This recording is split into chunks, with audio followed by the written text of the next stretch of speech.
പ്രിയപ്പെട്ടവരെ, ഹൃദയം നിറഞ്ഞ നമസ്കാരം.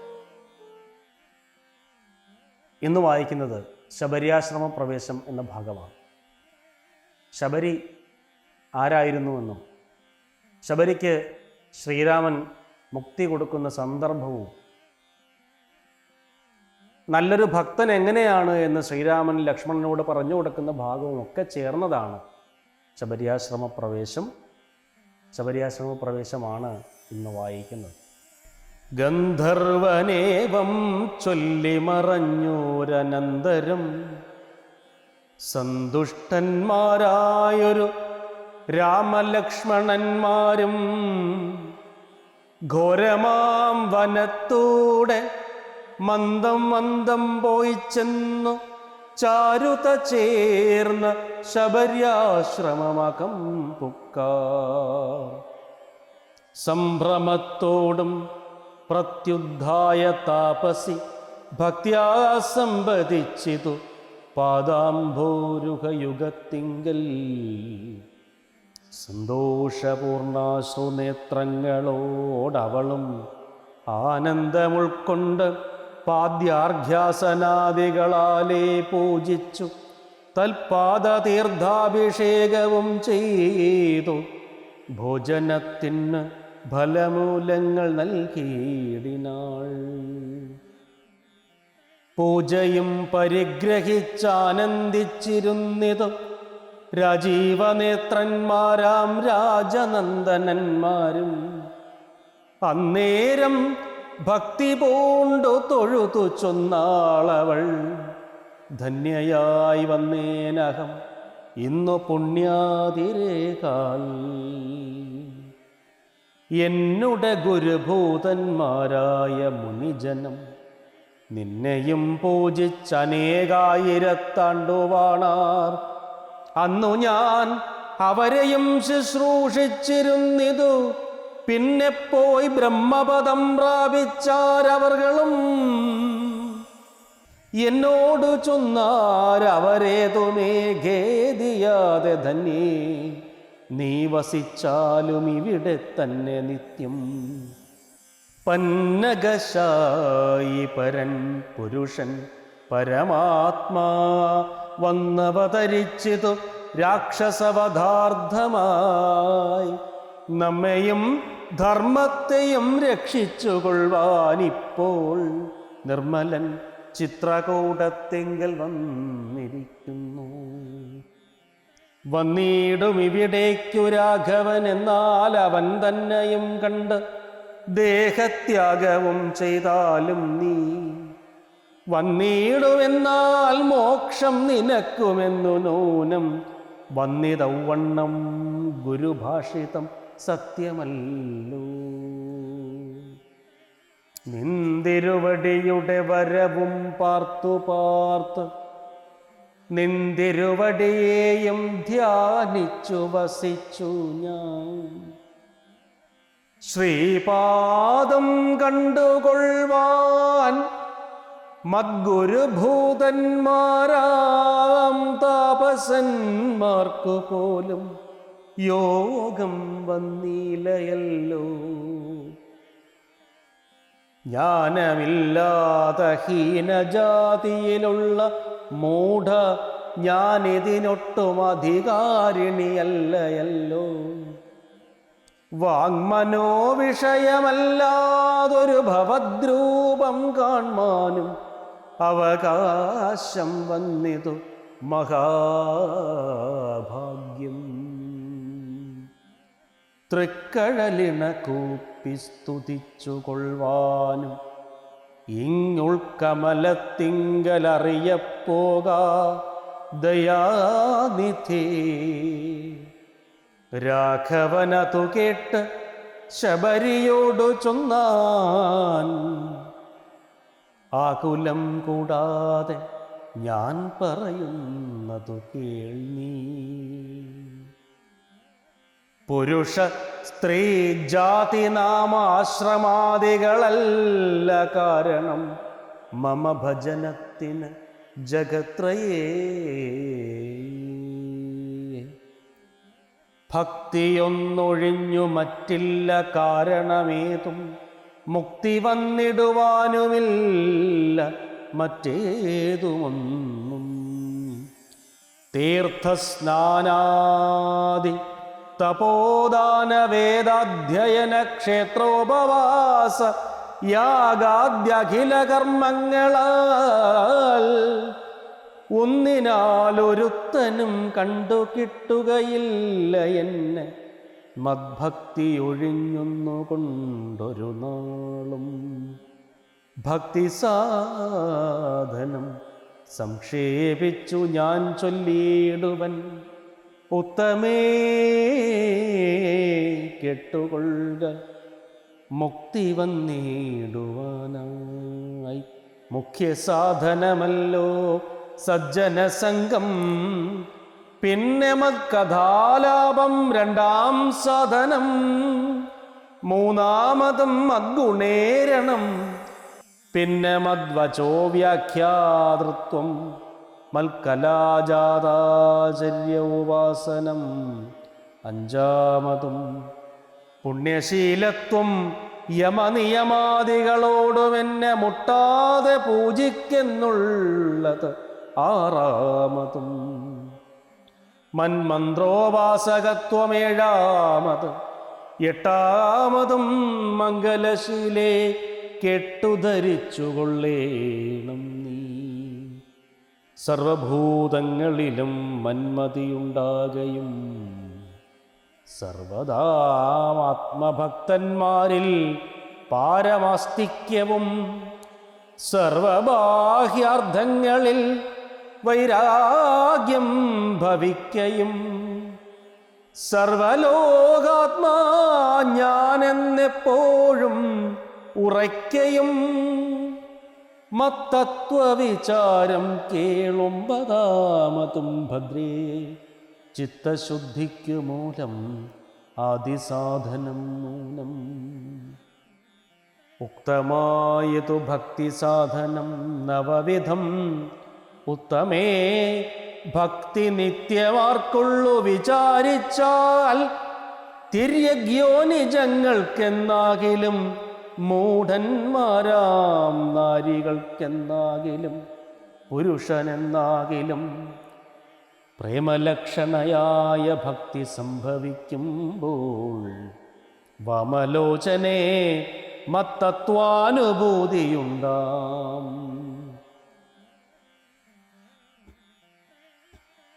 തത്വാനുഭവസിദ്ധനായാൽ മുക്തിയും വരും.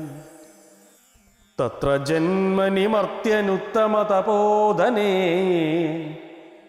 ആകയാൽ മോക്ഷത്തിനു കാരണം ഭക്തി തന്നെ. ഭാഗവതാഠ്യേ ഭഗവത് പ്രിയേ മുനിപ്രിയേ, ഭക്തിയുണ്ടാക കൊണ്ടു കാണായി വന്നിതു തവ മുക്തിയും അടുത്തിതു നിനക്കു തപോനിധേ. ഭക്തിയുണ്ടാക കൊണ്ടു കാണായി വന്നിതു തവ മുക്തിയും അടുത്തിതു നിനക്ക് തപോധനേ. ജനകീ മാർഗമറിഞ്ഞീടിൽ നീ പറയേണം, കേനവാ നീതാ സീത മൽപ്രിയ മനോഹരി. രാഘവവാക്യമേവം കേട്ടൊരു ശബരിയും ആകുലമകലുമാറാദരാൽ ഉര ചെയ്താൾ. സർവവും അറിഞ്ഞിരിക്കുന്ന നിന്തിരുവടി സർവജ്ഞനെന്നാകിലും ലോകാനുസാരണാർത്ഥം ചോദിച്ച മൂലം പറഞ്ഞിടുവൻ. സീതാദേവി ഖേദിച്ചു ലങ്കാപുരി തന്നിൽ വാഴുന്നു നൂനം. കൊണ്ടുപോയതു ദശകണ്ഠനെന്നറിഞ്ഞാലും കണ്ടിതു ദിവ്യദൃശ തണ്ടലർ മകളെ ഞാൻ. മുന്നിലമ്മാറു കുറഞ്ഞൊന്നു തെക്കോട്ടു ചെന്നാൽ പമ്പയാം സരസിനെ കാണാം. തൽപുരോഭാഗേ പശ്യ പർവത വരമൃഷ്യമൂകാഖ്യം തത്ര വിശ്വസിച്ചിരിക്കുന്നു സുഗ്രീവൻ കപിശ്രേഷ്ഠൻ. ബാലിയെ പേടിച്ച് സങ്കേതമായി അനുദിനം ബാലിക്കു മുനിശാപം പേടിച്ചു ചെന്നുകൂടാ. 4 മന്ത്രികളോടും കൂടെ മാർത്താണ്ഡാത്മജൻ പാലനം ചെയ്യുക ഭവാനവനെ വഴി പോലെ സഖ്യവും ചെയ്തു കൊള്ളുക സുഗ്രീവൻ തന്നോട്. എന്നാൽ ദുഃഖങ്ങളെല്ലാം തീർന്ന് കാര്യവും സാധിച്ചിടും എങ്കിൽ ഞാൻ അഗ്നിപ്രവേശം ചെയ്ത് ഭവൽ പാദപങ്കജത്തോടു ചേർന്നുകൊള്ളുവാൻ തുടങ്ങുന്നു. എങ്കിൽ ഞാൻ അഗ്നിപ്രവേശം ചെയ്ത് ഭവൽ പാദപങ്കജത്തോടു ചേർന്നുകൊള്ളുവാൻ തുടങ്ങുന്നു. പാർക്കണം മുഹൂർത്തമാത്രം ഭവാനത്രൈവമേ, തീർക്കണം മായാകൃതബന്ധനം ദയാനിധേ. ഭക്തി പൂണ്ടിത്തമുക്വാ ദേഹത്യാഗവും ചെയ്ത് മുക്തിയും സിദ്ധിച്ചിതു ശബരിക്കതു കാലം. ഭക്തവത്സലൻ പ്രസാദിക്കിൽ ഇന്നവർക്കെന്നിലെത്തിയിടും മുക്തി. ഭക്തവത്സലൻ പ്രസാദിക്കിൽ ഇന്നവർക്കെന്നിലെത്തിയിടും മുക്തി. നീചജാതികൾക്കെന്നാകിലും പുഷ്കരനേത്രൻ പ്രസാദിക്കിലോ. ജന്തുക്കൾക്കു ദുഷ്കരമായിട്ടൊന്നുമില്ലെന്ന് ധരിക്കേണം. ശ്രീരാമഭക്തി തന്നെ മുക്തിയെ സിദ്ധിപ്പിക്കും. ശ്രീരാമപാദാംഭോജം സേവിച്ചു കൊള്ളുക നിത്യം. ഓരോരോ മന്ത്രതന്ത്രധ്യാന കർമാദികളും ദൂരെ സന്ധ്യജിച്ച് തൻ ഗുരുനാഥോപദേശാൽ ശ്രീരാമചന്ദ്രൻ തന്നെ ധ്യാനിച്ചു കൊള്ളുക നിത്യം. ശ്രീരാമമന്ത്രം ജപിച്ചിടുക സദാകാലം. ശ്രീരാമചന്ദ്ര കഥ കേൾക്കയും ചൊല്ലുകയും ശ്രീരാമഭക്തന്മാരെ പൂജിച്ചു കൊള്ളുകയും ശ്രീരാമമയം ജഗത് സർവമെന്നുറയ്ക്കുമ്പോൾ ശ്രീരാമചന്ദ്രൻ തന്നോടൈക്യവും പ്രാപിച്ചിടാം. രാമരാമേതി ജപിച്ചിടുക സദാകാലം. ഭാമിനി ഭദ്രേ പരമേശ്വരി പത്നീക്ഷണീ. ഇത്തമീശ്വരൻ പരമേശ്വരിയോട് രാമഭദ്രവൃത്താന്തമരുൾ ചെയ്തതു കേട്ട നേരം ഭക്തി കൊണ്ടേറ്റം പരവശയായി ശ്രീരാമങ്കൽ ചിത്തവും ഉറപ്പിച്ചു ലയിച്ചു. രുദ്രാണിയും പൈങ്കിളിപ്പൈതൽ താനും പരമാനന്ദം പൂണ്ട ശങ്കരാ ജയിച്ചരുളെന്നിരുന്നരുളിനാൾ. പൈങ്കിളിപ്പൈതൽ താനും പരമാനന്ദം പൂണ്ട ശങ്കരാ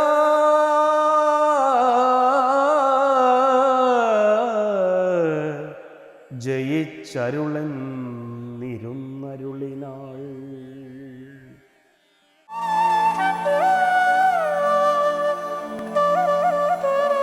അത്യധികം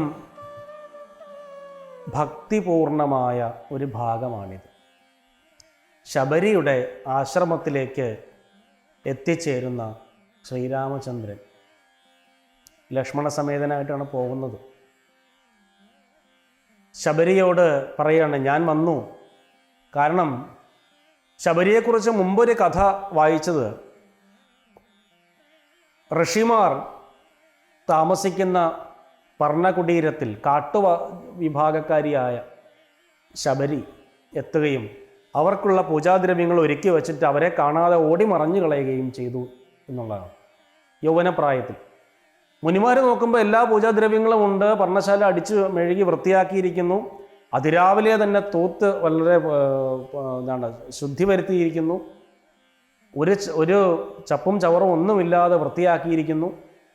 അപ്പോൾ ഇതാരാ ചെയ്യുന്നതെന്ന് കണ്ടുപിടിക്കാൻ അവർ നിന്നുവെന്നും കൗമാരക്കാരിയായ യൗവന ആരംഭത്തിലെത്തിയ ഒരു പെൺകുട്ടിയെ കണ്ടുവെന്നും അവളോട് വിശേഷങ്ങൾ ചോദിച്ചുവെന്നും ഞാൻ കാട്ടിൽ താമസിക്കുന്നവളാണ്, ശബരി എന്നാണ് പേര്, നിങ്ങളെപ്പോലെയുള്ള മുനീന്ദ്രന്മാരെ എനിക്ക് കണ്ടുകൂടായല്ലോ, അതുകൊണ്ടാണ് ഞാൻ ഒളിച്ചു നിന്നത് എന്ന് പറയുകയും ശരിയായ ഭക്തിക്ക് തരതമഭേദങ്ങളില്ല, ജാതിഭേദമില്ല, മതഭേദമില്ല എന്ന് പറഞ്ഞുകൊണ്ട് അവളെ അനുഗ്രഹിച്ചു.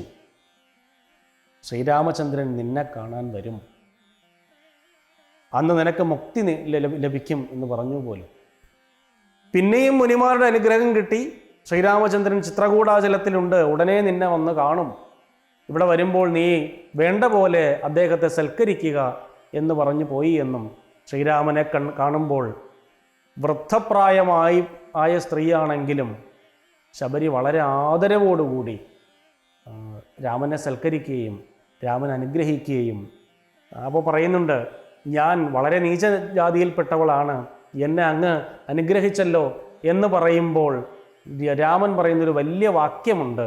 ഏറ്റവും സൂക്ഷ്മമായ തലത്തിൽ ചർച്ച ചെയ്യേണ്ട സമകാലിക സമൂഹത്തിൽ പോലും പ്രസക്തമായൊരു വാക്യമുണ്ട്. ജന്തുവെന്നോ പക്ഷിയെന്നോ മൃഗമെന്നോ മനുഷ്യരിലെ തന്നെ ജാതി മതഭേദം എന്നോ ഇല്ലാതെ ഞാൻ നിർവ്യാജമായ ഭക്തരെയാണ് അനുഗ്രഹിക്കുന്നത്. ജന്മകാരണം കുലജന്മ ഭേദങ്ങളൊന്നുമല്ല എൻ്റെ ഭക്തിക്ക് ആധാരം, അത് തെളിഞ്ഞ ഹൃദയമാണ്, അത് താങ്കൾക്കുണ്ട്, അതുകൊണ്ടാണ് ഞാൻ താങ്കളെ അനുഗ്രഹിക്കുന്നത് എന്ന് പറഞ്ഞുകൊണ്ട് രാമൻ അനുഗ്രഹിക്കുന്ന ഒരു ചിത്രം നമുക്ക് ഈ ഭാഗത്ത് കാണാം. സത്യത്തിൽ ഋതുവായ പെണ്ണിനും ഇരപ്പനും ദാഹകനും പതിതനും അഗ്നി അജനം ചെയ്ത ഭൂസുരനും ഹരിനാമകീർത്തനം ഇതൊരു നാളും ആർക്കും ഉടൻ അരുതാത്തതല്ല എന്ന് പറഞ്ഞ ഹരിനാമകീർത്തനത്തിലെ ശ്ലോകത്തെ കൂടി ഇവിടെ ചേർത്ത് വയ്ക്കണമെന്ന് തോന്നുന്നു. യാതൊന്ന് കണ്ടാലും ഈശ്വരൻ എന്ന് പ്രാർത്ഥിക്കാനും ഏത് വിഭാഗത്തിലും ഏതവസ്ഥയിലുമുള്ള മനുഷ്യർക്കും ഈശ്വരനെ ധ്യാനിക്കാനും കഴിയുന്ന സ്വാതന്ത്ര്യത്തോടെയുള്ള ആധ്യാത്മികതയാണ് ഏതൊരു സമൂഹത്തിൻ്റെയും ബലം എന്ന് ശ്രീരാമൻ പറയുകയാണ് ഈ സന്ദർഭത്തിൽ. ഈ സന്ദർഭത്തിൻ്റെ ഏറ്റവും വലിയ പ്രത്യേകതയും അതുതന്നെയാണ്. നിർവ്യാജമായ ഭക്തിക്ക് കിട്ടാവുന്ന ഏറ്റവും പരമമായ സൗഭാഗ്യം എന്തെന്ന് ചോദിച്ചാൽ അത് ശ്രീരാമചന്ദ്രൻ്റെ ദർശനമാണ്, ഈശ്വരൻ്റെ പ്രത്യക്ഷത്തിലുള്ള ദർശനമാണ്. ശബരി തന്നെ പറയുന്നുണ്ട്, എനിക്ക് വഴി കാണിച്ച മഹർഷിമാർ പോലും നൂറ്റാണ്ടുകൾ തപം ചെയ്തിട്ട് ലഭിക്കാത്തതാണ് എൻ്റെ മുന്നിൽ ഇതാ നിൽക്കുന്നത് എന്ന് പറഞ്ഞു വന്ദിക്കുന്ന ഒരു ഭാഗമുണ്ട്. ശ്രീരാമചന്ദ്രൻ പറയുന്നു, അവിടുത്തെ നിർവ്യാജമായ നിഷ്കളങ്കമായ ഭക്തിയാണ് എന്നെ ഇവിടെ കൊണ്ടെത്തിച്ചത് എന്ന് പറയുന്നു. അതിൻ്റെ അർത്ഥം നിഷ്കളങ്കമായ ഭക്തി, ഉപാധികളില്ലാത്ത ഭക്തി, തിരിച്ചൊന്നും പ്രതീക്ഷിക്കാത്ത ഭക്തി ഏതൊരു മനുഷ്യനുണ്ടോ, ഏതൊരു ജീവജാലത്തിനുണ്ടോ അവരുടെ മുന്നിൽ സർവാത്മന ഈശ്വരൻ വിരാട് പുരുഷൻ പ്രത്യക്ഷപ്പെടും എന്നുള്ളതാണ്.